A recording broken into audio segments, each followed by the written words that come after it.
All right, welcome back. Today we have a guest who is quite literally living the investpreneur's life. He's in the journey right now, working for one of the world's largest corporations by day, and then at night making simple bets.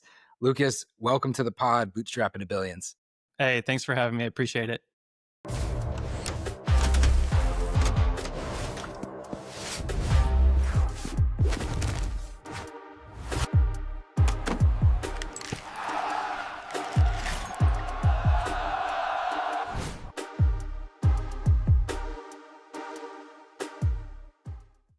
So, Lukas, to kind of set the expectations of the audience, try to hook them in early, manage, what they're going to get out of today's episode. I just kind of want to get on a pedestal for a second because I love your content and your content caught my attention. And realistically, everything came from this very organic approach of, we believe that there's 5 different exits of ownership. First exit is, exit your day job, make your business your job. And I saw your content on LinkedIn and you were talking about one of the simple bets you were making. And it was like, I think you were even showing the P&L of it. I was like, oh, he's building in public. I love it. I checked out your profile and then I saw Walmart and I was like, oh, he's in it. He is literally living this life. I have to talk to him. And then I DM'd you on LinkedIn and I was like, oh, dude, come build with us, like build in public with Bootstrapper AI, like do what you're doing with your content. And then you messaged me back a screenshot and you were like, dude, I saw this bug. You should fix this. I was like, oh, I got to get him on the pod once I get this thing going. So Lukas, thank you for joining us today. Yeah, of course, man. Like you said, I'm in the trenches, man. Like I'm working the 9 to 5, working for Walmart as a product manager, working on the e-commerce product. And then, in the mornings before I go, in the evenings, I'm working on my SaaS projects, doing freelance work, just learning new skills and grinding through the whole weekend. So I appreciate you having me on today, Chris. It was great that you reached out. And then, creating content and letting us live vicariously through it. Like, I think like one of the things I really want to get out of this whole podcast journey, not just today's episode, is really like cement the fact for the audience, for everybody out there, like everything starts somewhere. And exit one does not mean bad. Like, I think there's a lot of content that glorifies, oh, I have a 7, 8, 9 figure plus business. And we're talking about folks then, and they're trying to reminisce back to when it started. I think there should be a lot of content, like more content, hopefully what we're going to create today of like in the trenches, living this life. What are we getting into? And I was curious if we could just start with kind of, your story, your background, your why, in terms of like why you're taking this approach of, in the job and then the simple bet on the side. Yeah. I think I won't go too far back. I'll start maybe like, we'll go to college. Okay. So I started my first business in college. I started doing photo, video work. And, I've always kind of had that entrepreneurial spirit. So I went out on my own. I actually dropped out of college. I later went back and finished and got my master's, but I did drop out of college originally, went and started a photo video company and just kind of like, I was in my early 20s. It was super fun. Worked with my best friend on that. Like he came in, he was like kind of more the creative guy. I was more of the business, like sales guy, like organizing the details, like kind of like a producer role. And we did that for, I think, 6 years. And, we were doing over $150,000 in revenue every year, which for two like 22, 23-year-old guys was pretty cool for us at the time. Break 6 figures. Yeah. Yeah. We were stoked. We did some commercial work. We did some, client work for like corporations nearby and, some global. But yeah, we did a lot of crazy stuff. The craziest thing we did was we shot like music videos and went on tour with like some hip hop artists. So very cool. I met Chameleonaire in the green room, like in the green room once, which was super cool. But very cool. Yeah. So we did that. And then I kind of was just ready for something else. I was probably like 24, 25 around that age. Decided to go and like just travel. So I left the business to my partner. I literally sold everything I had. I auctioned everything off. Like I had everyone over, we had drinks, and I just auctioned all of my stuff off to my friends. And I put a bed in a Honda CRV, and I traveled for about 2 years like that. Traveled all over coast to coast, met people from all over the world, and just kind of got out of my bubble. And like that was formative for me, I think. Like just seeing how other people relate, the other types of like lifestyles that could be out there, like living in the mountain town or living on a beach town, or just trying it out, seeing what it's like. Change your perspective, change your approach. Totally. And I'm so grateful I had the opportunity to do that. And like it didn't come out without a cost. So I had some money saved up, but then I ended up going into debt because like I was just having such a good time. I was in my 20s. Like I didn't care. I didn't care about credit cards. I was like, whatever. So I got myself YOLO. into like 60 grand of debt, Chris. Like, no joke, 60 grand in high interest credit card debt. So yeah, that's where it gets interesting. I decided, like, listen, man, I got to do something about this. So I decided to go back home, get a real job, quote unquote. So I start networking and I'm like, hey, who's hiring? And I found this startup called Aptigi. They're based out of Little Rock. They're still there today. They're doing great. They're an Okay. education technology startup. Very cool. So they brought me in, they interviewed me, and they were like, have you ever considered being a PM? And I was like, I don't even know what that is. I literally don't know what that is. I went home that night. I looked up a Udemy course, watched a whole Udemy course on what a product manager is, and then went back the next day. I was like, yeah, I'm into it. I'm into that.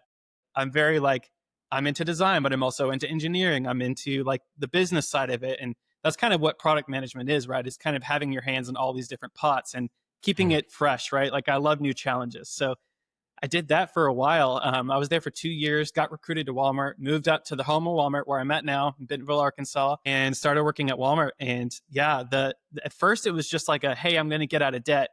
I got out of debt within 2 years. I paid off all of that 60 Awesome, grand. man. Yeah. Yeah, I did it. I lived in a warehouse for a while. Like, I showered with like a garden hose. Like, I was like doing it, man. I was in the It's like trenches. turning into a Dave Ramsey episode. Yeah, yeah. Oh no, dude. Like, no, I don't. I don't subscribe to everything Dave Ramsey says, but I will say, when I was in 60 grand in debt and I found Dave Ramsey, the beginning steps, like his step system, For sure. critical. Like, Yeah. Baby yes, steps matter. I did the baby Process steps. matters. You can't guarantee outcome, but you can always control your process. Totally, totally. So yeah, and that kind of brings me to where I'm at today. So I've learned so much. Like, the people at both Aptigi, the people at Walmart that I've come in contact with have been great mentors to me. I've learned a ton. I do recommend going into these environments and just seeing, how does a mega national corporation work? Like, how do you get multi-million dollar projects out the door, right? Without breaking everything, without, pissing someone off, or without getting sued. Like, there's a lot of things you got to think through. And I've learned so much from that. And I kind of got to a point in my life where I was like, okay, I paid off all my debt. I've saved a little money, and I kind of want to start my own thing. And this vibe coding thing started taking off, and I was using it at work, actually. As a product manager, I'm coming up with requirements. I'm coming up with like maybe some early mock-ups, and those mock-ups usually look like crap. I'm usually just like sketching on something or like on a whiteboard, and I'm talking to a developer like, hey, look, make it do that. And they're like, I don't even know what that is. So I pulled up V0 and started using V0 and like Lovable, and that has like accelerated my meetings with engineering, with my design team, just saying like, this is my vision. It doesn't have to be just this, but like, this is the functionality. This is kind of what I'm looking for. And this is your use case in corporate. This is in one Yeah. of the largest corporations in the world, Walmart. Yes. You're adopting these tools. Yes. Yeah. I'm part of like a small team of people trying to push for AI adoption within the organization. Love it. And then it trickles down. Yeah, totally. But we're very AI forward at Walmart. Like, we're into it. We're trying our best to like, how can we accelerate using these tools? How can we deliver for customers? But yeah, I started using it at work and then kind of got addicted to it. The first thing I built as a personal project was a game where you just feed a chicken in a like little 3JS project. And like, Yeah. it was just like a little fun project. I showed it to my girlfriend. She's like, babe, that's pretty cool that you did that. And I was like, yeah. She was like, you should build me something. I was like, what? She's like, well, we always fight over meal planning. Like, I don't know about your couple squabbles like in your life or whatever, but ours is always, what are we going to eat tonight? It's kind of a big deal. So she was like, I've been using ChatGPT to meal plan. And I was like, okay, but I could make it more custom. I could give you like options and all that. So the next thing I built was actually this thing called Plate Gen. I'm still working on it. It's in beta. It's in sign up for beta, and I've got like a basic prototype going. But yeah, it's like a meal planner, and I got it working to the point where we use it to plan our own meals. And then I was hooked, like hooked on it, totally into it. And then now comes the fun part, which is, you talked about the exits. I am going to be leaving the company soon. Okay, My boss so that's doesn't. on the roadmap. Yeah, boss doesn't until know. This episode comes out. He does follow me. Shout out to Audie. He's one of the best managers I've ever had. He doesn't know when. I don't know when. So it comes down to how much revenue I can make. And I've had these talks with him. He's very supportive of what I'm doing in my career, just inside of Walmart, but also outside of Walmart. So he knows. And I'm like, hey man, as soon as my entrepreneurial stuff takes off, like, see you later. Like he's aware, but I'll stay and I'll do good work while I'm there. So yeah, which is important too. And that's even a part of the conversation we should probably sink into for comfortability, because there's a lot of folks that are almost afraid to even try or to even start or do something because they don't feel necessarily comfortable like within the role in which they are. But if you can get comfortable in it, how did you manage that? So like how did you work through that and how did you kind of get into the mindset? Like getting comfortable in a product manager role. Yeah, no, to just be able to be in a role 9 to 5 and then, have the confidence and comfortability to go build something on the side and then say what you just said on the pot of like, my Yeah. intention is to leave at some point. I don't know when, when we get the revenue to the freedom number, we'll Yeah. make that first exit. But like, how did you as a human, back into that? I think you have to be able to bet on yourself, right? And you got to be able to say, like, do I have the skills necessary? And I feel like when I was in my early 20s and I did that first business, I was messing around, man. Like, I didn't understand taxes. I didn't understand accounting. I didn't understand professionalism. Like we were pretty loose with how we were running that business. And, I just feel like after years of working in a large company, learning the ropes, kind of gaining a ton of skills, went back to school, like I said, got my bachelor's, got my master's in business. I just feel like, and by the way, I don't think school is necessary. Just got a shout out to like no school needed, Yeah, we got a especially. thesis on that. School of life is I did learn a lot from it though, so it was useful to me. But yeah, just feeling like I'm ready. Like it was kind of an innate feeling. I feel like I'm ready for a change in life. And you know what? Corporate life is always there. Like I watched my dad. Shout out to my Mm, dad. He's amazing. I watched him live the corporate life. He lived the American dream from a small town.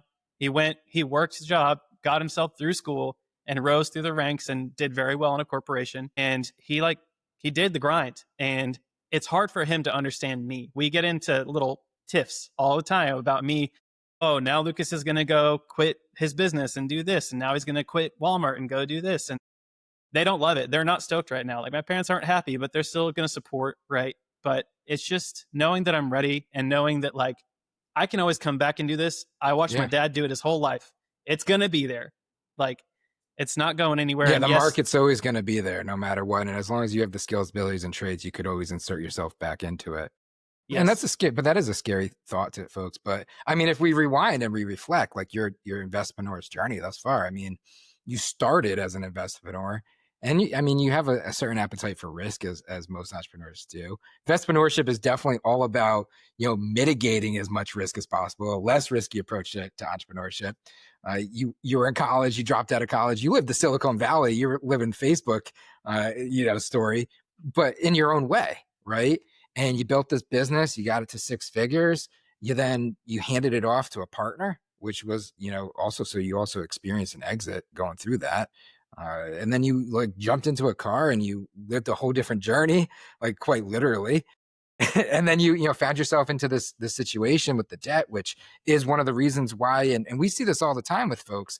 A lot of folks will jump into entrepreneurship and the byproduct becomes that they'll take the almost like a conventional path to entrepreneurship and end up in a lot of debt because of it. And then they have to go get a job or figure their way out. And that's what you did. You did it and you lived it. And then you picked yourself up and you learned the experience as a PM, which is a phenomenal position for folks to get into. Talk about like depth and breadth of knowledge and experience. Like maybe we can go a little bit deeper into that and then how you tie it into the simple bets today. But you went back, you did corporate, and I also kind of heard you say like that was an awesome experience. So would you say for the entrepreneurs, the bootstrappers, the investpreneurs out there listening, maybe they're just getting started, right? Maybe some of them are in college right now listening, and hopefully we can influence and change and shape. Would you say go get corporate experience first? Would you say that made you a better entrepreneur, or would you go the route that you did? If you could do it all over again, what would you do? I would do it the same way, which is started my own business, figured out how to run a business, kind of. Not great at it, but kind of. Then go get a job, learn how that works with structure, and Mm, then go back out on my own.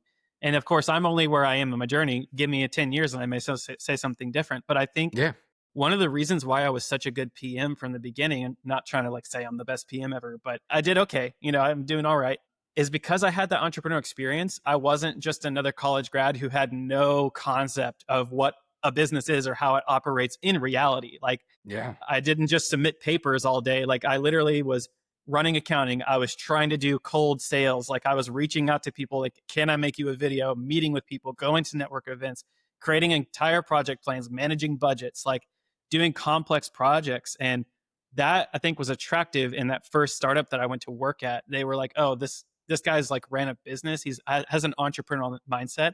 And that's what a lot of PM hiring managers are looking for. So if you don't have that traditional education, but you have entrepreneurial experience, it's a pretty good shoe in for a PM role. Yeah, it's almost like the depth and breadth of experience that pads the resume that other folks don't have, and it makes you better in the position that you are. I don't know, like thinking about it, I think, maybe advice would be low risk, no risk. You're in college, in class, go do something. Maybe a little bit after, get that experience. And then at some point, you got to have that stop loss where you're early enough where you can get into a corporate role and like build into it, grow into it, and then take that and then do something on the side. I don't know. Working thesis, right? My journey was different. My first exit was when I was 17, and then I went to college. I built a startup in college and I exited that. And then I just kept flipping and growing from there. I've been bootstrapping the whole way. Eventually I stopped and I went corporate, but it was for it was a whole different reason. It was so I do think about this a ton, and listening to the experience, it always offers the opportunity to change their perspective, change your approach. And yeah, working thesis. As a product manager, what is your day to day? Like, can you take us through like what the day to day is, and then maybe how it correlates over to what you're doing in terms of the simple bets on the side? Sure. Yeah. So product management in general is about listening to customers and trying to deliver value to the customer. Ultimately, that's going to drive revenue. Of course, it's all about the shareholder value at the end of the day, especially in a large corporation like Walmart. But example of kind of how I would start my day is kind of scrolling through user feedback. I think that's the best way any PM or any entrepreneur can start their day. Like, what are your users saying? Like, what do they need? What are their complaints? What are their frustrations? And not only what are they saying, what are they doing? So there's a difference between what they tell you they want, and there's a difference between the actual click data of what they're clicking on, right? So Yeah. How do you get this analyze. data? How do you get this feedback? Yeah. Yeah, yeah, exactly. So the feedback, we have a feedback survey tool, and they can just enter whatever. So like part of what I've done and what the team has done is like, let's make these surveys kind of surface in convenient places where they're ready to give us feedback instead of like being annoying. So that's tricky. The survey thing is really tricky because most people are annoyed by them. But the people that give the feedback, we really appreciate. And then the click data, we have whole analytics teams, right? Like all I got to do as a PM is say, when someone clicks on this button, I want to know it. And then our analytics team and our engineering team takes care of that. I tell them generally what dashboards I want, and we build the whole, like every project I build has a corresponding dashboard. Yeah. What do you use to build the dashboards? It depends on which team picks it up. So we're a big corporation. Like it depends on who's available. It's either going to be Power BI or Tableau, sometimes Looker. Do you take that? So are you taking these same best practices and then applying it to the simple bets you're building on the side? Like, let's get into some of the simple bets. Sure. Yeah. So I actually circumvent that whole process. All I do is I keep my data super simple. Most of my backend work is, most of my database is in Supabase. Super easy, turnkey to get set up. I highly recommend it for people who are getting started trying to just get their first database up and spinning. And Hmm. then there's an MCP connection that you can use with your AI chat agent. So in my case, I'm using Claude Code. All I Okay. have to do is talk to Claude Code and say something like, hey, can you use the Supabase MCP to look at my project and tell me like what are users doing? Give me a general user behavior report. And I can even specify, right? But it'll do that like immediately. Like I don't need to go and build a dashboard and spend time doing that and playing with Tableau and getting the visualizations right. And you can even say like, okay, now make me an admin dashboard of this information and update it daily.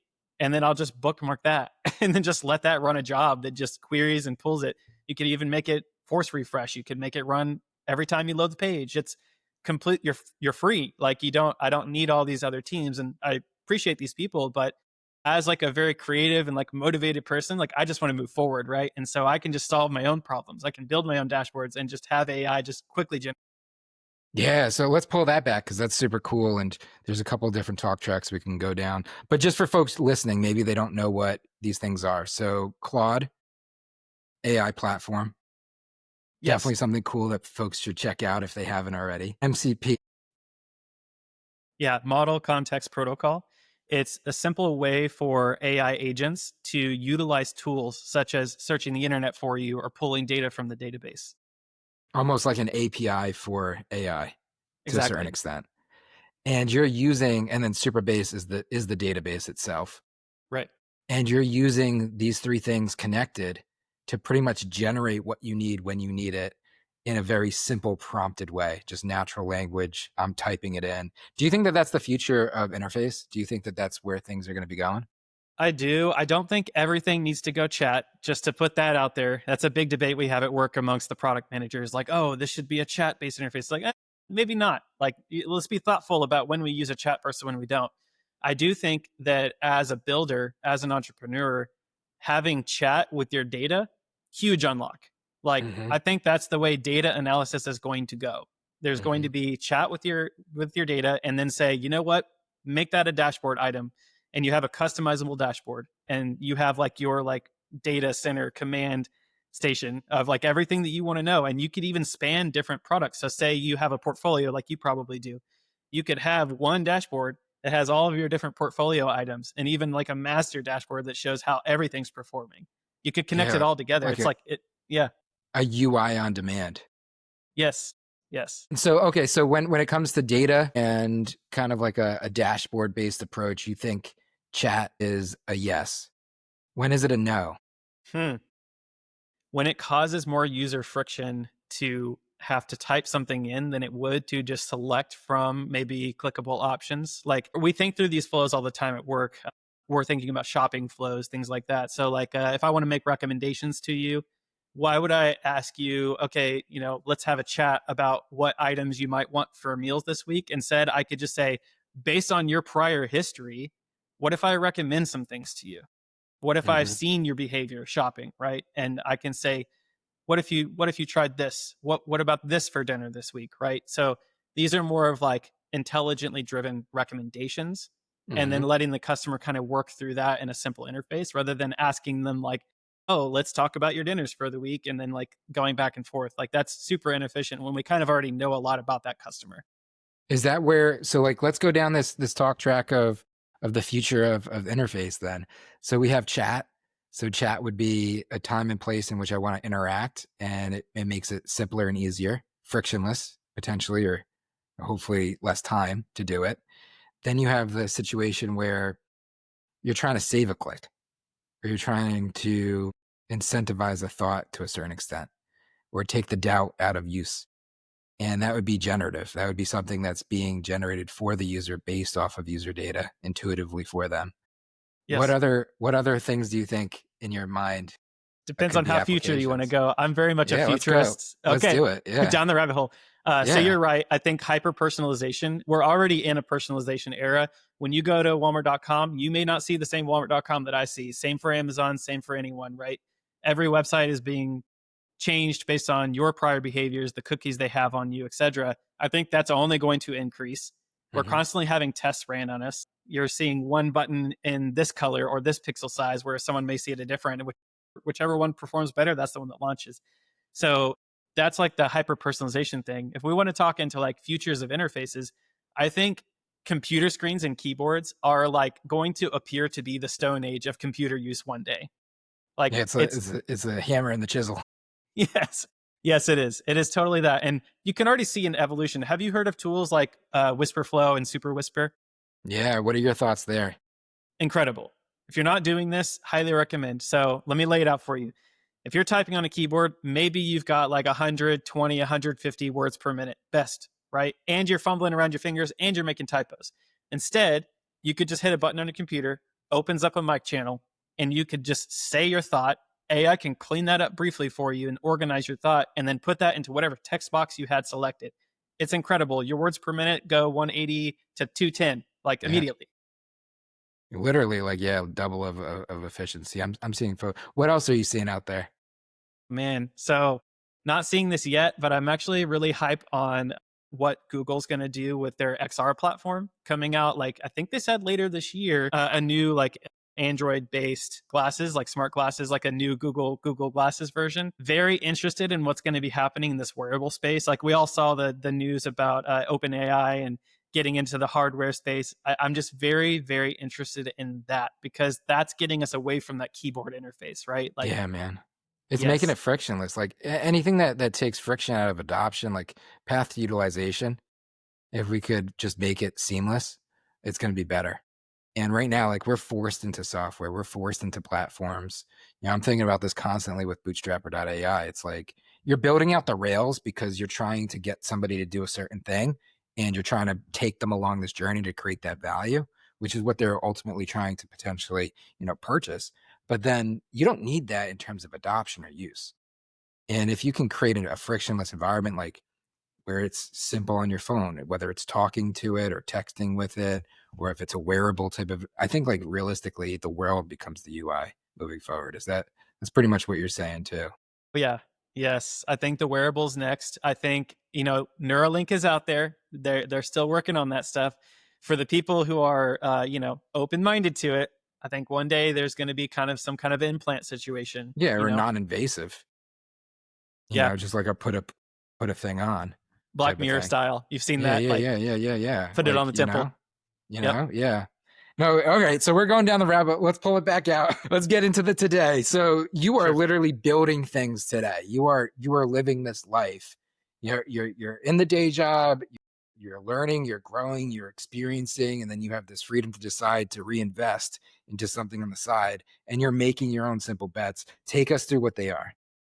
Sure. Yeah. So I started out with that plate gen thing, still working on that one. Turns out planning 21 meals, so that's 3 meals a day for 7 days. 21 meals is actually pretty difficult to do effectively because of the context windows. You've got to make sure you're handling all of that on the back end properly. A little bit more advanced engineering for me at the time. So I put that on pause and decided to pursue something a little more simple. So my girlfriend, so this is the setup for the SaaS that I've got going right now. So my Hmm. girlfriend, she sells digital posters on Etsy. So she uses AI and she makes cool art, and people have varying opinions about that. That's another rabbit hole we could get into about, like, is AI art actually art? I would argue it's another tool, just like Photoshop, right? Just like digital photography. Everyone hated it when we went from film cameras to digital photography. Everyone hated it when Photoshop came out. We're getting the haters on AI. It is what it is. It's a tool. It's a new tool in the toolbox for an artist to express themselves. Expression. Absolutely. Correct. So she's expressing herself through AI art, and she's putting that up on Etsy and she's selling it. Now, when you do that so that people can go and like download the file and print it off themselves, you have to have it in just the right size, and you have to have it upscaled. You have to have it at 300 DPI. There's all these different file parameters you have to meet. Hmm. And I was literally, so she sits over here next to me. We grind together. So she has her own little business ideas. I have mine over here, and we work together in the evenings. And Dig it. yeah, it's super cool. So that's one of the things we connected over was entrepreneurship when we first got together. So she's doing like Photoshop, she's pulling it up, she's resizing every single thing, she's making mock-ups, and I'm like, I could automate that. And so she calls me on the bluff, of course. She's like, do it. And so I was like, all right, I'll do it. Automated it with like a simple Python script. Can I write Python? No, but guess who can? Claude Code. So Hmm. I go into Claude Code and I'm like, hey, my girlfriend's trying to do XYZ. Can you make a quick, easy tool that she can install on her computer that will do this? Set that up, took me an hour, gave it to her, blew her mind. She was like, babe, people would pay for this. And I'm like, okay, I could probably make that.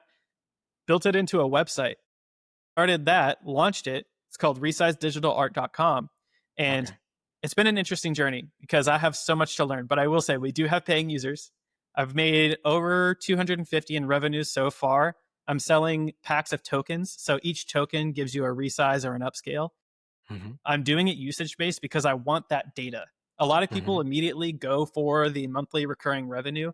I kind of want to see the stickiness of the project. So, like, if people use all their tokens and then buy again, like, that's really high commitment.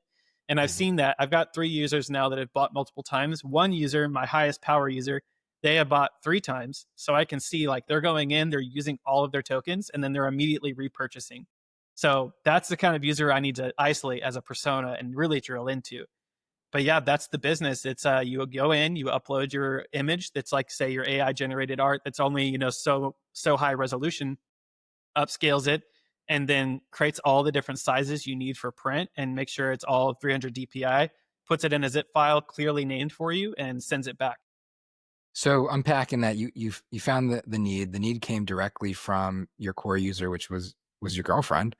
She's doing this thing, and she expressed a problem. You said I could solve it. She called you on it. You made it, and now you're figuring it out. Now you're working through it so that you could potentially, exit with it, right? Even if the exit is exit one and we grow the revenue, make it, or, it doesn't work out and you just exit out of it and maybe you sell some of the IP or whatever the case may be.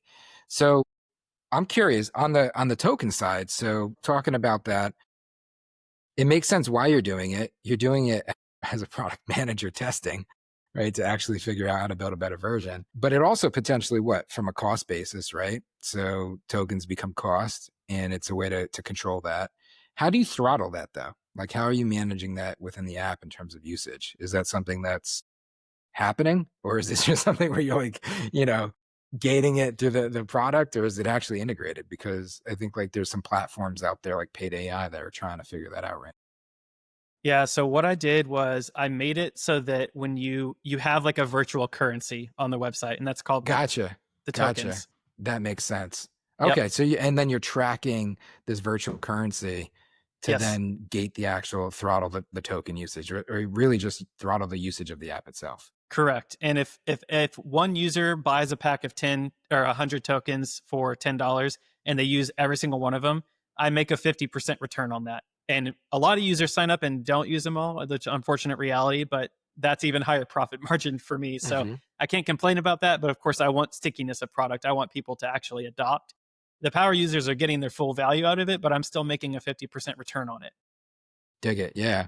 So like in the exit studio that we run in Bootstrapper AI, that's a framework that we push for exit one entrepreneurs. It's the sell it, make it, exit it framework, SME. So like you make yourself the SME in a sense, sell it, make it, exit it. What are you doing right now to actually sell it? Like what are you doing to acquire new customers?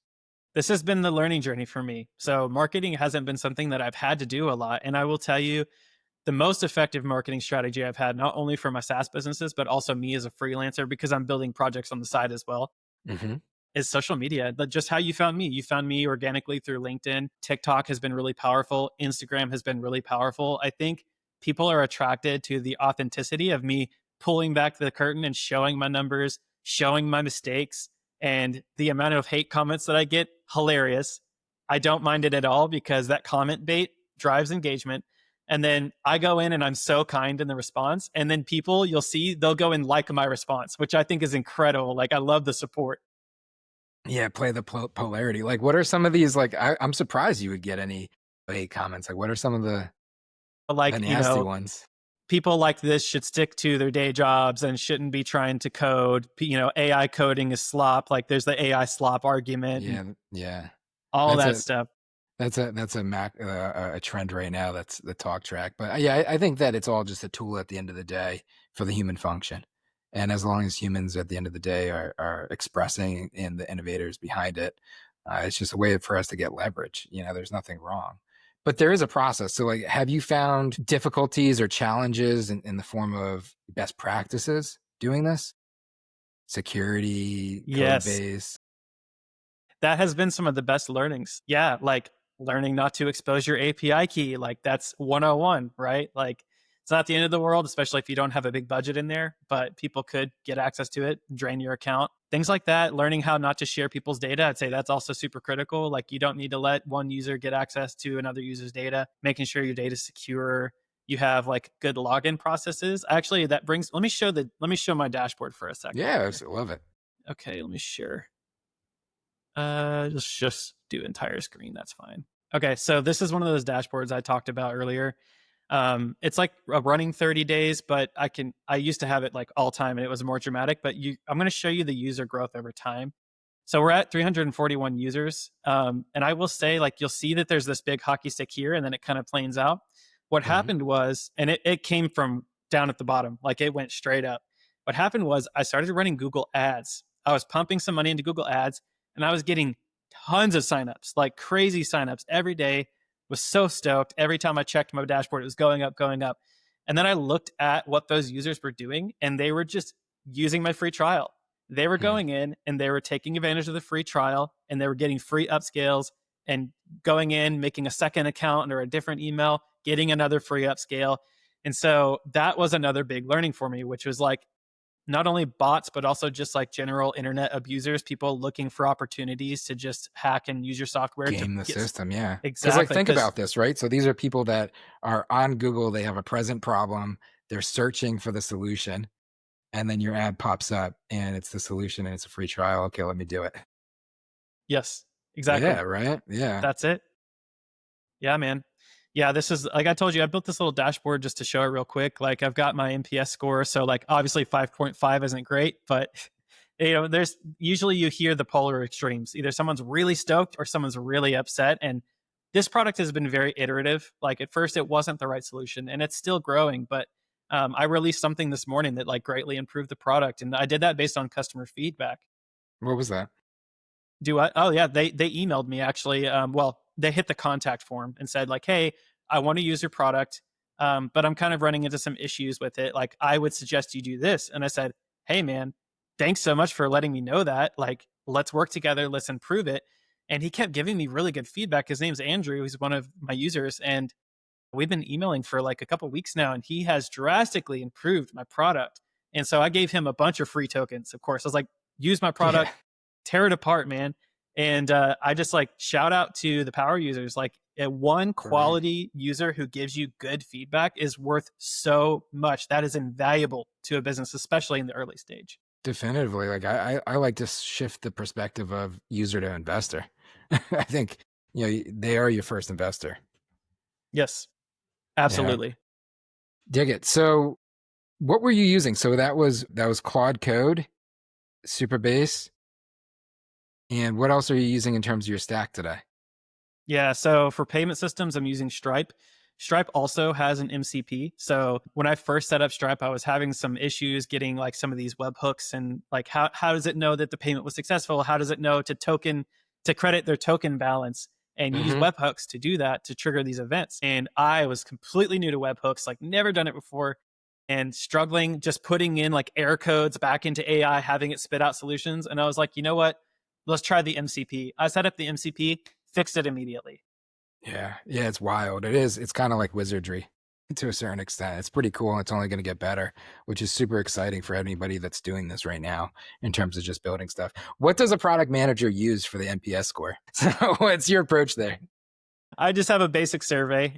There's a feedback button that's extremely clear on the website at all times. So this is the website. I don't love the UX, so don't hate on me there. I've got a lot of buttons. I need to do a redesign. Features have been added over time. Okay, but the point is here the feedback button. So this little guy, sticky. He's there all the time. It's there on mobile. It's there on desktop. You click that, you get a 1 to 10. So that's your NPS score. And then you have a general category, report a bug, feature request, and then you have an open text field and then optional email. That's it. Gotcha. Super simple. Didn't want to Gotcha. overcomplicate it. Yeah, I bet you a lot of builders wouldn't think about that, within the initial launch. Dude, what is your plan? So you are where you are. Everything starts somewhere. You earlier in the episode mentioned having a goal of exit one, exit the day job, make the side bets the job. What's the plan to get there? Yeah. So the plan is to take on more freelance work. Unfortunately, like I say, unfortunately, love my freelance clients. I love doing the work. It's pushing me as an artist, as a creative. But I want to build these SaaS businesses. I'm tired of trading time for money. That's all I've done my whole life is trade time for money. If I can build these successful SaaS businesses, I can create recurring revenue and I can move on to focusing on other things, additional creative pursuits, focusing on physical, mental health, traveling, focusing on time with my family, etc. All the beautiful stuff in life. And that's my motivation, right? Is like me and my girlfriend had a good sit down like a couple months back. We're like, well, what are we doing? Like, we're in a good position in life. We're not millionaires by any means. We're just doing okay. We're comfortable, right? And we're like, what's the point? What's the point of all this work? What's the point of living? And we just talked through that. If you haven't done that with your partner, highly suggest it. It was a very fruitful conversation, and we realized like physical health, mental health, critical. Spending time with the ones that you love, super important. And for us, we're creative people, so being able to express ourselves was like really high on the list, actually, for her and for me. Feeling boxed in by our jobs, and I like my job, but it's just I only get to work on the certain projects that really drive value for that business, not whatever I'm interested in at the time. So And kind of building equity for yourself. exactly. So that's kind of the last one is financial freedom, which is how can I build things that are contributing to my future, to my family's future, not just to shareholders. So that's kind of where the motivation came from. And yeah, Yeah, we dude, everything you just said, I mean, literally it's the entrepreneur's life. Like you were living that journey. We call it like the financial left, So we do think that getting grounded in financial reality is a great way of avoiding unnecessary risk and planning appropriately. But then the important thing is like that strong, like that why, the personal why on the right. And it's like your financial left and your why on the right. And then hopefully combining the two gives you like your North Star. And then that gives you a plan of it's like, all right, well, we know our objective. And it's like the objective hopefully should become financially driven because like we do need money to live and not take unnecessary risks to a certain extent and afford everything else. But then it's like, well, what's the objective? And then what's the strategy to be able to achieve that objective? And then what actions are we actually taking? And you already are taking actions. You're quite literally doing it. You're creating the content, which is amazing and phenomenal. It's growing the freelance side of things, which is bringing in cash flow. It's giving you a purpose to actually continue to build in public and get better at doing all of these things. What's your core, if you were to narrow in on like, let's just say two strategies or one strategy even, like what's your North Star strategy right now that you're pursuing? Yeah. So number one is to get these SaaS businesses really going. And I need to dive into marketing and understand how to get users. Like Hmm. I'm feeling really confident about where the product is now. I think it's ready to roll based on this feedback I've been getting. Like it's strong. I just need to get it in front of the right people. So learning the marketing game, that's the strategy right now. What Try are to you build doing to these. do that? I'm watching tons of YouTube videos, tons of podcasts. I'll take any recommendations you got on who's like a good thought leader in the space. But yeah, just like also, I'm very much a hands dirty kind of guy, if you can't tell. So I'm running ads on every platform right now, just testing stuff, Yeah. testing, using my product manager skills, right? Like literally one line of copy can make a difference of 5%, 1%, whatever it is, that percent, as long as it's positive. Yeah, you're data driven, which is like Yes. dangerous. I mean, that's so dangerous. And that's not where a lot of folks, have the luxury or the privilege of operating from. So that's like crazy. You mentioned earlier doing the content on multiple different platforms, Instagram, TikTok, LinkedIn, which I've seen. What are you seeing performing the best? Yeah. So the best performing content I've done is the building websites without permission content. I don't know if you saw one of those yet. I think I saw you do one for like a local business or something. Yeah. Was it like a nail salon or something like that? I don't, a I did hundred, it. The maybe it first was. one was a pizza food truck right down the street. Yeah. We go pick it up Yeah. all the time. The owner's great. So I actually, disclaimer, so people don't think I'm out here getting in legal trouble for the listeners. I am talking to the owners beforehand, making sure they're cool with it because I don't want to get into some kind of legal shenanigan, right? Yeah. Yeah. Yeah. Yeah. But the hook for the series is building websites without permission. And those have done super well on every platform that I've posted them on. That's where I get the highest engagement. That's where people reach out to me. People are commenting. It's Why been do you really think that fun. is? Do you think it's the goodwill behind it? Do you think that it's like the teach, train, equip quality content? Do you think it's something else? What do you think it is? I think it's probably because it hits multiple interest points. Like it's an interesting hook. Like, oh, what's this guy doing? Is he going to get in trouble? Maybe. I don't know.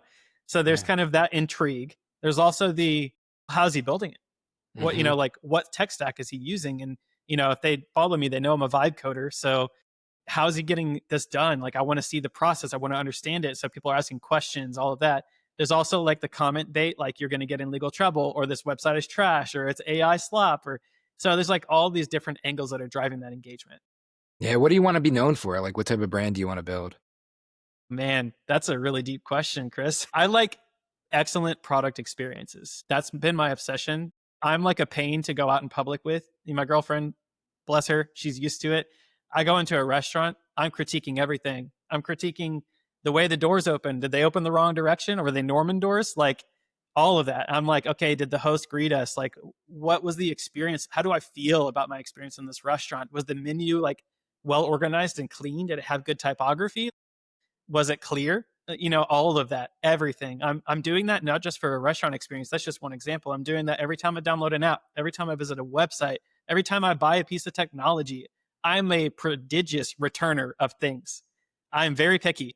If I get a shirt or if I get a piece of technology that I don't love, I return it because it did Do not you meet think my that that's expectations. hurting you when it comes to shipping fast or just putting something out there and to the marketing side or customer acquisition side? So luckily, I somehow am okay with shipping things that aren't completely perfect. I don't know why. Like I have a really high standard, but I'm able to look past it and I'm able to say, you know what? This is good enough for now. And I know Yeah. that it's a journey. I know that I learned by getting my hands dirty, like I said. So if I don't publish that crappy Facebook ad, I'm never going to get to the good one. Are you telling yourself that? Is that something that you find yourself pushing yourself to be because you just know like that's the right thing to do? I got to get outside. We got to ship it. We got to get, well, you're also, you know, that you need to get customer feedback too. So it's like Yes. a fast path to that, which is maybe like a little bit of a dopamine hit and, you know, towards the right direction. But like, do you feel like that's, cause that's like a kryptonite for a lot of founders, like a lot of folks that are exit one founders getting towards exit two. It's perfectionism into the product. Yes. I have seen it in my own experience being around other entrepreneurs, working on the product, just making it perfect before getting it out. And I think the biggest failure you can possibly do is not getting in front of a customer as early as you possibly can, even if it's the most base. It could be a PowerPoint. I don't care what it is. Get it in front of somebody. Let them look at it. Someone who would actually use it and not just lip service, actually use it. Would you pay for this? Would you give me your money for this service or That may product? be the clip right there. That's yeah. So I mean, I think that this is to me, this has been a phenomenal episode because again, it's just like the gritty, it's the authenticity behind the journey. You know, I'd love to continue to be on this journey with you as you're continuing to progress. So maybe like a reoccurring, if you're down for a reoccurring guest onto the pod here. But you know, other things that we could maybe do too. Like I think that there's probably a lot of stuff like even if it's us figuring out a boot camp or something that we could put together around a specific topic like vibe marketing for example or something like that, that would be pretty cool. Well, as we wrap this up here, what would you like, you know, anybody listening, and if they're listening to the end, they're really listening, so this is, you know, these are the Glengarrys. What would you like them to take away and what would you like them to do after this episode? Yeah, so I've got a call to action for you. If you have not yet gotten your hands dirty trying to build with AI, and I'm not talking about just chatting with ChatGPT, I'm talking about trying to build a simple website, trying to build a simple tool that solves a problem for you, absolutely, please go do it. It is not as hard as you think. You do not need to know how to maybe by doing this, you will learn to code. And that's what I say to the haters in the comments. I'm like, this is a gateway for people to get into code, but you don't have to get into code. You can just solve a problem for yourself, like build an admin dashboard for yourself. Just go try it. You could start out with something as simple as Lovable or V0, build a simple website. You want to get a little more advanced, you can get an IDE on your local machine, run Cursor, chat with Cursor, build something. It's actually a really cool creative outlet. And I think it's something that people are sleeping on. Percent. And where can folks find you after this? Yeah, so my website is lucasdeem.com. You can also find me on every social platform, just at lucasdeem. So my primary would be probably TikTok. So that's, yeah. Good to know. All right, and we'll make sure that we link to that for simplicity and frictionless use in the show notes. Lucas, I appreciate you joining us. Thank you for doing this episode. Phenomenal episode. Hopefully, a lot of folks captured a ton of value, and hopefully, yeah, we continue on the journey. Trust the process, commit to the journey. Right. Yeah. Thanks so much, Chris. I appreciate it. All right. Cool. That's the pod. Cool. I hope I did